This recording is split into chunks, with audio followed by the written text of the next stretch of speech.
नमस्कार. सातारा जिल्ह्यातील फलटण तालुक्यातील विडणी हे गाव शांत साधं आणि ग्रामीण आयुष्य जगणार हे गाव अचानक भीतीच्या सावटाखाली आले. कारण जंगलात राहणारा महाकाय अजस्त्र प्राणी रानगवा हा रानगवा विडणी गावाच्या लोकवस्तीत शिरला. नुसता शिरलाच नाही तर राजाराम जाधव नावाच्या वृद्ध व्यक्तीस त्यानं धडक दिली. या धडकेमध्ये राजाराम जाधव हे गंभीर जखमी झाले. या धडकेमुळं गावकऱ्यांमध्ये भीतीचं वातावरण पसरलं. रस्ते ओस पडले. शाळकरी मुलं घरातच थांबली. 12 तासाच्या अथक प्रयत्नानंतर वन विभागाच्या पथकाला हा रानगवा पकडण्यात यश मिळालं. हा रानगवा त्याच्या मूळ आदिवासात म्हणजे जंगलामध्ये सोडण्यात आला. पण स्वभावानं शांत, भित्रा आणि जंगल हाच आदिवास मानणारा रानगवा हा विडणी गावाच्या लोकवस्तीत शिरलाच कसा. आणि आल्यानंतर तो एका व्यक्तीस धडक देऊन तो त्याला जखमी करतो. याबद्दलच माहिती आपण या व्हिडिओमध्ये बघणार आहोत. रानगवा म्हणजे इंडियन बायसन. हा प्राणी सहसा दाट जंगलात, टेकड्यांमध्ये, पाणवठ्याजवळ आढळतो. रानगवा हे नेहमी कळपात असतात. दिवसा ते शांतपणे चरत असतात. पण गेल्या काही वर्षात त्यांचा लोकवस्तीत येण्याच्या घटना यामध्ये वाढ झालेली आहे.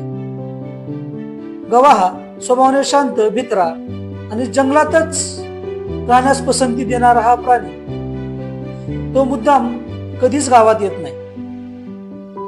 मात्र जंगलतोड, शेतीचा विस्तार, वाढती बांधकामे अशा बऱ्याच गोष्टीनं त्याचा नैसर्गिक अधिवास कमी होत चालला आहे. खर तर त्याचा हा संघर्ष मनुष्याने निसर्गामध्ये केलेल्या अतिक्रमणाच्या कारणांमुळेच तो संघर्ष त्याला करावा लागतो.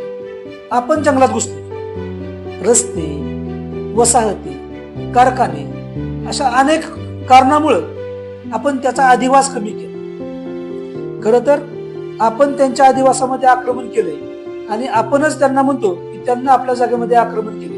म्हणजे ह्या चोराच्या उलट्या बोंबा असंही म्हणू शकतो आपण. जंगल त्याचं घर आहे पण आपण त्याच्या घरावरती अतिक्रमण केलं. आज विडणी गावावरती त्यानं अतिक्रमण केलं असं वाटतंय, पण कदाचित पुढचं तुमचं गाव असू शकतं.